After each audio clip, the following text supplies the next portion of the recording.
This week we're what many people consider to be one of, if not the #1 classic car show in the world. It is the Pebble Beach Concours d'Elegance, being held at the famous Pebble Beach Golf Course in California. And as my good friend from Porsche, Fred Hammond, says, you gotta compare this to Woodstock. Woodstock was all about music and love.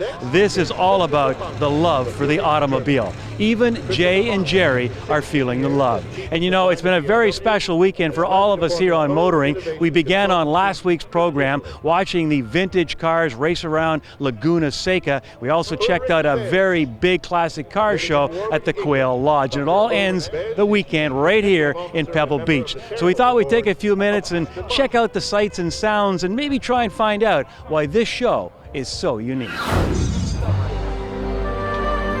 It's the height of the opulence of car shows.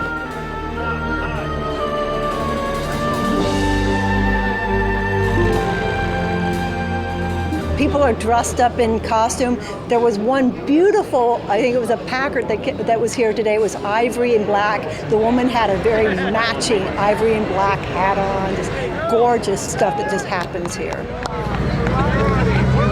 Yeah. I've been coming here for 30 years, and this show, because it's in America, you know they have European shows too, but because it's in America, America really has become and was for years the home of the production automobile. But this show represents the style, the class, the ambiance of all cars, European, American. We had a little fog this morning, but now the sun is shining, so there's nothing in the world like Pebble Beach, nowhere. The one part that I like the most is the dawn patrol. That's what we call it. From 5:30 in the morning till 8 o'clock in the morning on Sunday morning is when the cars have to drive in to the 18th green. If they don't drive on the 18th green, if they can't make the car run, they can't vie for first place in the whole event.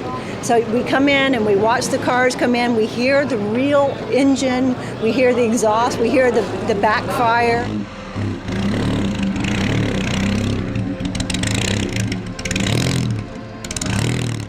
It is my first time in Pebble Beach, and the caliber of the cars is really what shocks you when you come in. This isn't your Wednesday cruise night down at the Canadian Tire. I mean, this is a whole nother level of automobiles. I mean, multi-million-dollar one-off things that you basically never see.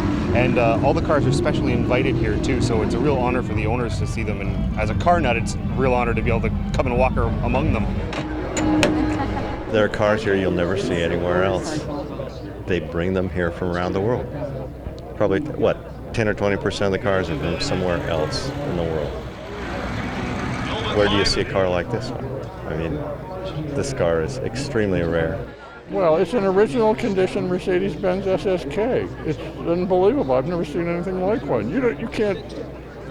I don't even know how to say it. It's just remarkable. It's apparently in original condition. It's one of the greatest cars ever made. Tremendous racing car. It's probably the fastest car of its time. When you're not looking at the cars, you're looking at the people. I mean, you've got these women with these huge hats and the men all done up in their suits and that sort of thing, and you know, champagne everywhere. So it's quite the festival. Cheers. Well, it's just a fun place to be, obviously, with all these people around here. It's a happening spot, and just enjoying all the great people and all the great cars. It's a lot of fun. Are all those corks your responsibility out there? Well, I can't claim total responsibility, but we did contribute, yes. This is obviously about fashion, too. Oh, yeah. Absolutely. All about the hats, style, ambiance, everything. Are the cars important? Yeah, of course. Ralph Lauren has been known to spend $5 million on a car just to bring it here, just so that he can win first class in this. Once you've won first class at Pebble Beach Concours d'Elegance, your car can be worth millions more. Best of show winner for the 59th annual Pebble Beach Concours d'Elegance is Bob Lee in his 1937 Horch 853. Well, out of 236 of the finest classic cars from around the world, you are looking at the winner. And they tell us that the value of this car could double. What that price will be, I can't tell you, but I'll bet you there's a lot of zeros behind it. And I know what you're saying. These people got more money than they know what to do with, and you're right. But think of it this way. They're taking some of this cash that Bernie Madoff didn't take, and they're restoring these vehicles. And in doing so, they are keeping alive the history and the story of one of mankind's most significant inventions, the automobile. And there's nothing wrong with that. That's it for now. We'll see you next time out as we continue to bring you more stories about cars and the people who drive them.